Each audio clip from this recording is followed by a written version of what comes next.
नमस्कार. स्वागत आहे तुमचं आपल्या यूट्यूब चॅनल सोनाली रेसिपीजमध्ये. तर आजची खास रेसिपी आज आपण बनवणार आहे क्रिसमस स्पेशल प्लम केक. खूपच टेस्टी आणि खूपच सोपी रेसिपी आहे. इथे मी तुम्हाला केक कट करून दाखवते. तुम्ही पाहू शकता की आतपर्यंत केक किती छान बेक झाला आहे. अतिशय सॉफ्ट आणि सोप्या पद्धतीचा केक आहे. अगदी पहिल्याच प्रयत्नात एकदम परफेक्ट तयार होणारा. चला तर मग या रेसिपीसाठी लागणारे संपूर्ण साहित्य व कृती पाहून घेऊ. प्लम केक बनवण्यासाठी सर्वप्रथम इथे आपल्याला ऑरेंज ज्यूस लागणार आहे. इथे मी फ्रेश ऑरेंज ज्यूस तयार करून घेतला. साधारणतः 1 कप भरून हा ज्यूस आहे. त्याचबरोबर इथे मी काजू, बदाम, पिस्ता आणि अक्रोड याचे तुकडे करून घेतले आहे. तयार केलेले हे तुकडे या ज्यूसमध्ये टाकायचे. त्याचबरोबर रेड ग्रीन टूटी फ्रुटी घेतली आहे.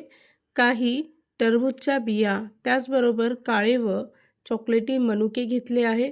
तुम्ही तुमच्या आवडीनुसार कुठलेही ड्रायफ्रूट टाकू शकता. सर्व ड्रायफ्रूट आणि बेरीज ज्यूसमध्ये मिक्स करून साधारणतः 2 तासासाठी भिजवत ठेवायचे आहे. 2 तासानंतर इथे आपण केक बनवायला सुरुवात करूया. तर त्यासाठी एका पॅनमध्ये 1 वाटी साखर घ्यायची आहे. साखर चांगली कॅरेमलाइज करून घ्यायची. त्याचबरोबर अर्धी वाटी पाणी त्यात टाकून मिक्स करून घ्यायचं आहे. तयार केलेलं हे पाणी या ज्यूसमध्ये टाकायचं आहे. अशा पद्धतीने जर का तुम्ही केक बनवत असाल तर त्याची टेस्ट खूपच छान लागते. त्यानंतर हे मिश्रण मिक्स करून घ्यायचं. त्यानंतर चाळण ठेवून त्यामध्ये 1 वाटी मैदा आणि 3 चमचे दूध पावडर चाळून घ्यायची आहे. या रेसिपीसाठी लागणारे संपूर्ण साहित्य व कृती मी तुम्हाला डिस्क्रिप्शन बॉक्समध्ये दिले आहेत, तर तुम्ही तिथे जाऊन चेक करू शकता. त्यानंतर यामध्ये 1 चमचा दालचिनी पावडर घेऊन 3 हिरवी वेलची बारीक कुटून यात टाकायची. त्याचबरोबर अर्धा छोटा चमचा मीठ टाकून सर्व मिश्रण व्यवस्थित मिक्स करून घ्यायचं आहे. मिश्रण मिक्स झालं की यामध्ये 2 मोठे चमचे तेल घ्यायचं आहे व पुन्हा एकदा सर्व मिश्रण व्यवस्थित मिक्स करून घ्यायचं. अर्धा चमचा बेकिंग पावडर आणि अर्धा छोटा चमचा बेकिंग सोडा टाकून सर्व मिश्रण व्यवस्थित मिक्स करून घ्यायचं आहे. मिश्रण मिक्स झालं की केक टिनमध्ये बटर पेपर लावून तयार केलेलं प्लम केकचं मिश्रण यामध्ये ओतायचं आहे. त्यावर आवडीप्रमाणे ड्रायफ्रूट टाकून केक डेकोरेट करून घ्यायचा आहे.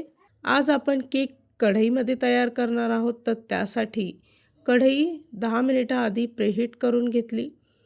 कढईवर झाकण ठेवून गॅसचा फ्लेम मंद आचेवर ठेवायचा.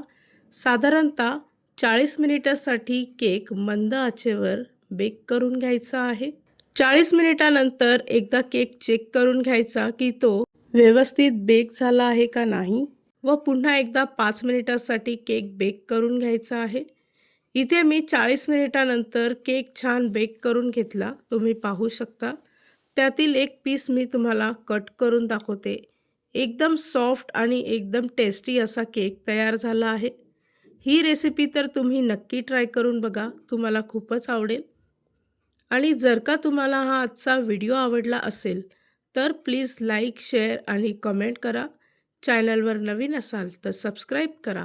सबस्क्राईब केल्यामुळे काय होईल, जेव्हा मी रेसिपीचा नवीन व्हिडिओ अपलोड करेल तर त्याचं नोटिफिकेशन तुमच्या मोबाईलवर येईल. आणि पुन्हा भेटूया आपण अशीच एक रेसिपी घेऊन.